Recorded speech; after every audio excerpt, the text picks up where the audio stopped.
Marisa. Gabriel. Gabriel, something happened. Yung van na magde-deliver ng pearls kay Mr. Nakamura, na-hijack. Huh? Is everything okay, huh? Yeah. Everything's fine.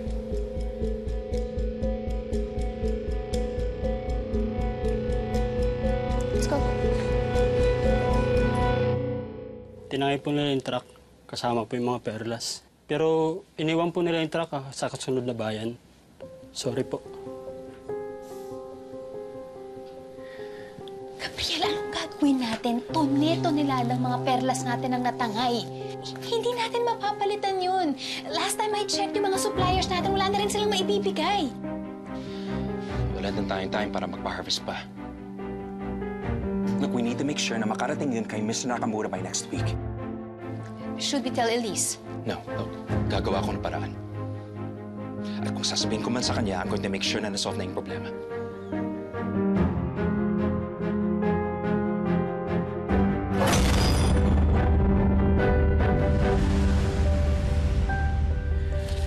Glad na pwede pa kayo mag-supply ng pearls kahit short notice.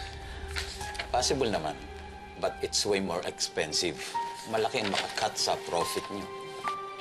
Yeah, but it's a risk we have to take. Ayaw namin mawala ng tiwala ang mga kliyente namin.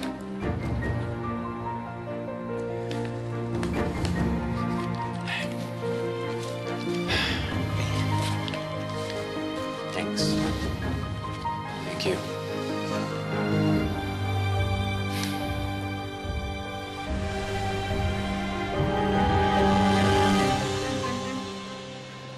Good morning, ma'am. Morning. Iwan ko muna ito dito. Yes, po. Thank you.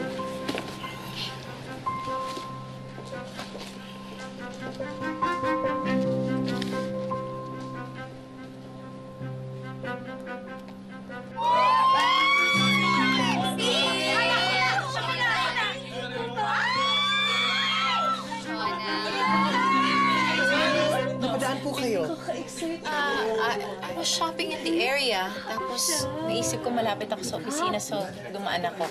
Anong nangyayari? Binilan ko sila ng mga bagong laptop.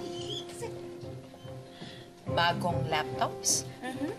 Bakit? Anong nangyari dun sa mga luma? Hindi na ba gumagana? Well, tulad nga na sabi mo, luma na kasi yung mga yon. And I felt na mas magiging productive ang mga tao dito kung bago yung mga laptops sa gagamitin nila. Don't worry. Well within the budget naman yung mga yan. Madam! Nakapag-reserve na po ako ng resort para sa company team building natin next month. Tuloy na siya! Company team building? Yes, Elise. Naisip ko kasi na makakatulong tayo na ma-empower yung employees natin kung meron silang time for bonding. Importante kasi yun lalo na't napaka-stressful ng trabaho dito sa opisina. Kailangan matuto rin tayo magsaya. Huwag kang mag-alala. Pasok pa rin yan sa budget natin. May concerns ka pa ba? Well, I guess wala. Kasi sabi mo, pasok naman sa budget lahat, di ba? This is all just new to me. Excuse me, Elise. Dali kami siya! Dali! Excited ka ako dito! Oo, buksan natin to. Tignan natin kung ano. Kailangan change ko to.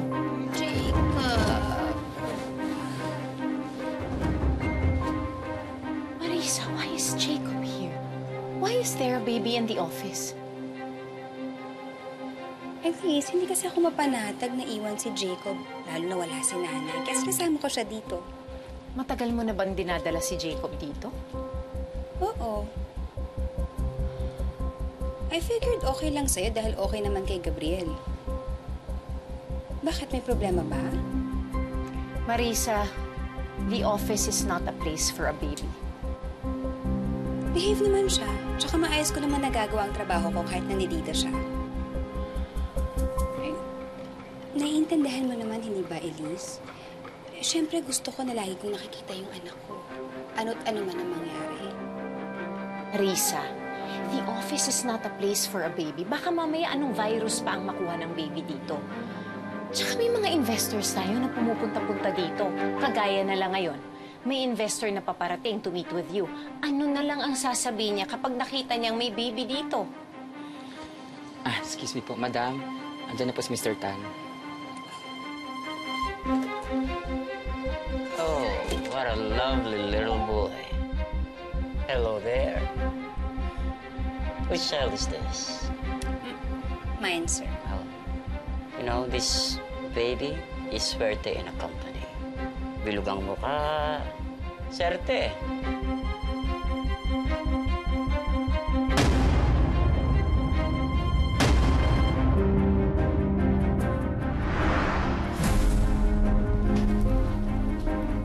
Oh!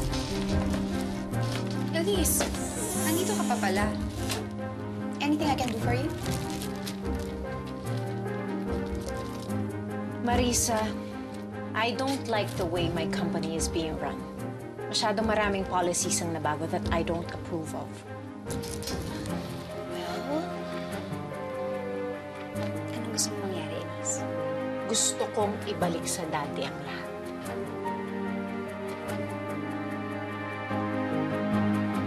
And I don't want any babies inside the office.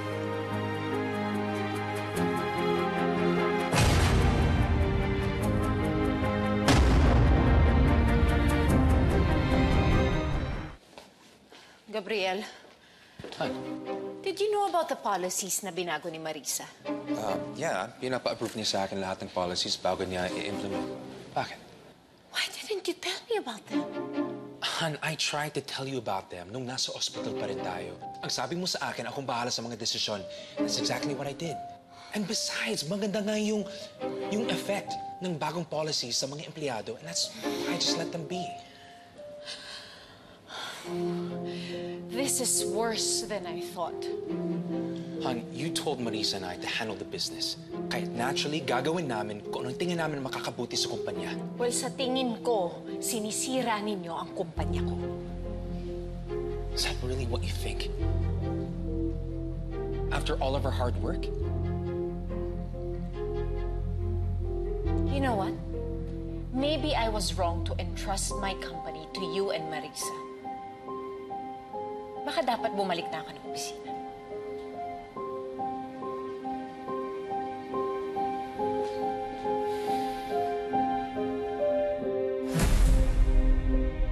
$120 million pesos for my company. Kaya ba?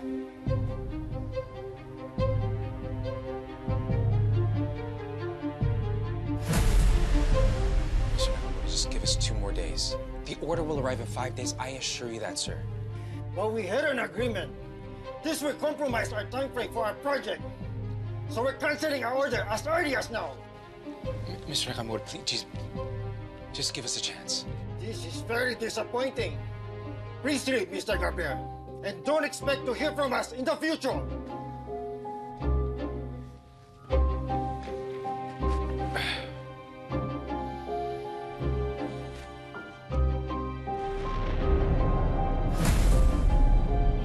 Bakit hindi mo pa sinabi sa asawa mo na nanakaw ang mga pearls? Lalo na at malaking kliyente pa naman yung hapon na yun. Ayaw kasing bigyan ng problema si Elise. I'm taking full responsibility sa nangyari. Alam mo na nga ayaw ni Elise to be left out in the cold. Ba't hindi ka na lang maging honest sa kanya? Nagawan ko naman ang paraan. I just didn't expect na mag-withdraw si Mr. Nakamura. Ay, nako bro. Yung mga ganyang tinatago-tago mo, diyan ka malalagot.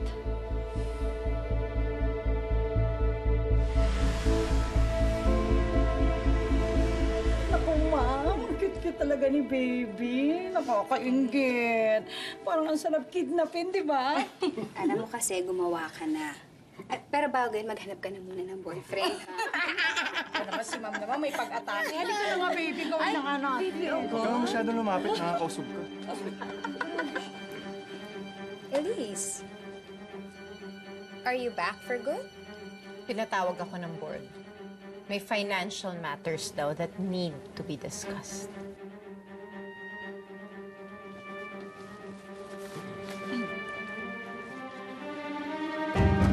Bakit Walang nagsabi nito sa akin. The thing is, influential ang client na nag-withdraw, kaya nag-domino effect ito sa mga affiliates niya. Pati na rin sa ibang clients natin. Well, there's one other way to balance our losses. And what might that be? Marisa is liquid. You might want to consider her na gawin siyang equity investor. I don't understand. Naibenta ni Marisa ang kanyang kumpanya. Baka pwede siyang bumili ng shares dito sa Senidosa. That way, hindi na natin kailangang umutang.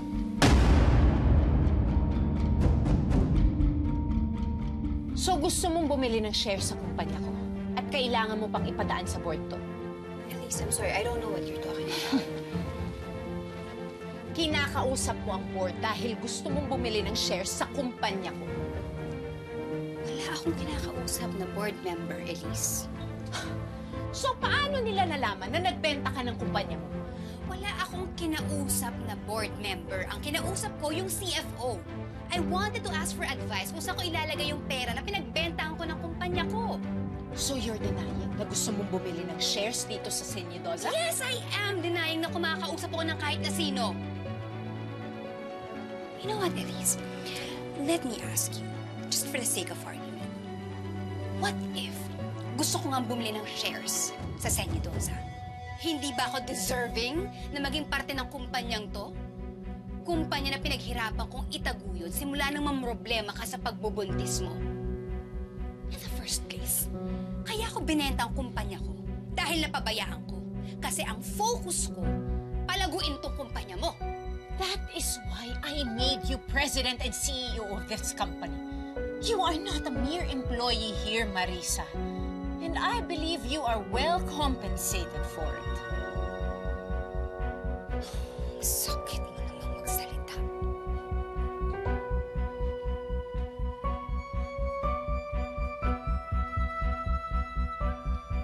This is my father's company. And for me to continue his legacy, I have to have full ownership of it. Senidosa is not for sale.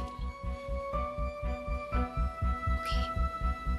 Since you've made your decision, I am also making mine. Let this be my 2 weeks' notice. I resign.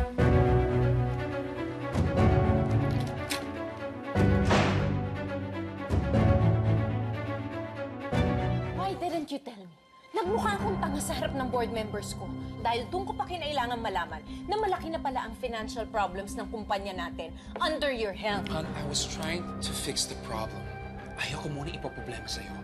Yung nga lang, nung may solusyon na ako, umatras yung client. Well, apparently, palpak yung solusyon mo, abonado pa ang kumpanya. And now the board is floating this idea na magbenta ako ng shares kay Marisa. So I confronted her about it at nag-resign siya. Pinabayaan mo lang siya? Gusto niya umalis eh. Bakit ko siya pipigilan?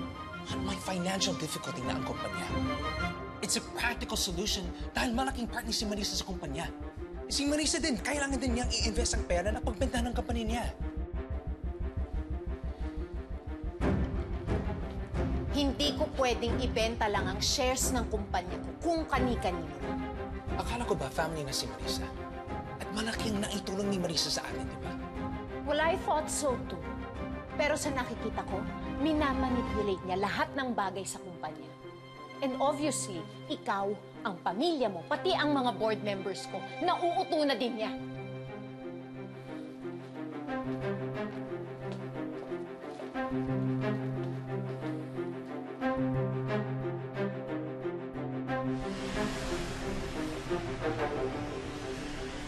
Mr. Tan, if you pull out your money now, hindi mo mapapalago yung perang ininvest mo sa kumpanya That's namin. why I pulled out this early.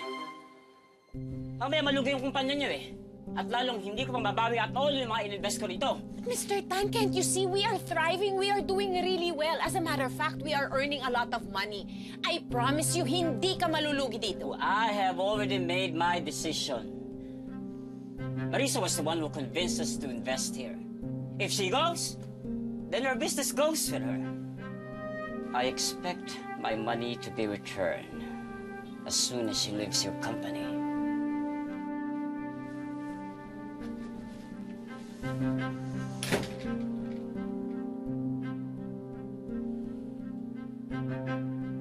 Mahihirapan tayong may balik agad ang pera na ipinasok nila Mr. Tan.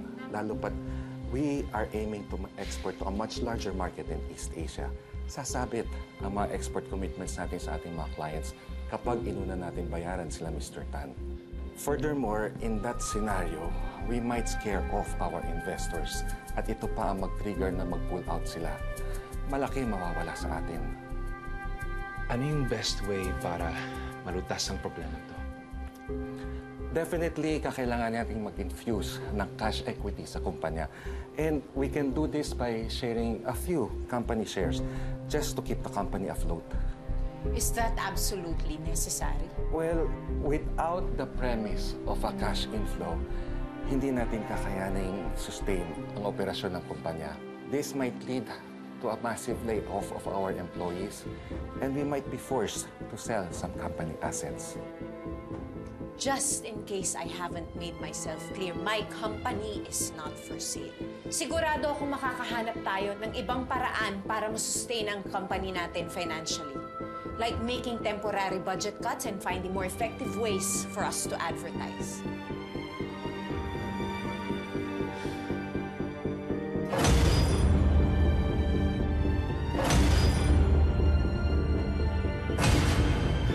Perhaps you can speak to your wife and talk some sense into her. We know that this company is her father's legacy, and this is very important to her. However, considering the company's current financial standing, if she's not willing to sell kahit small shares just to keep the company afloat, she's bound to lose all of this.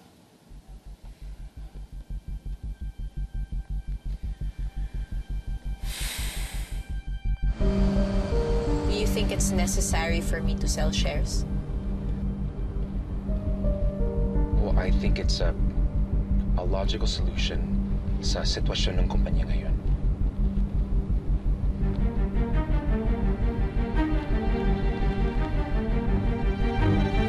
Guwapo. Nay! Talaga. Ano po, Nay? Nay, gawa ni Baby Jacob dito. Ha? Baby boy? Hey, Jacob. Oo. Hey, little man. Okay lang po. Sige lang. Hey, little buddy. Alam mo, miss ka naman sa office, ha? Tagal mo hindi mo bisita. Ano ang ginagawa ni Jacob dito? Naku, kasi alam mo, matagal nang hindi nakakadalaw si Jacob sa opisina. Hindi naman madala ni Marisa dahil nga wala nga magbabantay. Ang ginawa ko na lang, dinala ko na lang dito para sabay ko silang mabantayan.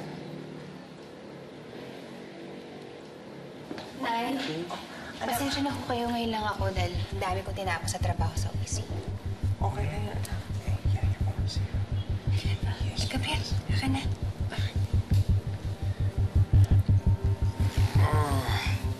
Alam mo, little man, na-miss ka talaga ni Ninong. Alam mo, na-miss ka din niya. Oh, ipakita mo, Jacob, kay Ninong ang beautiful eyes. Beautiful eyes.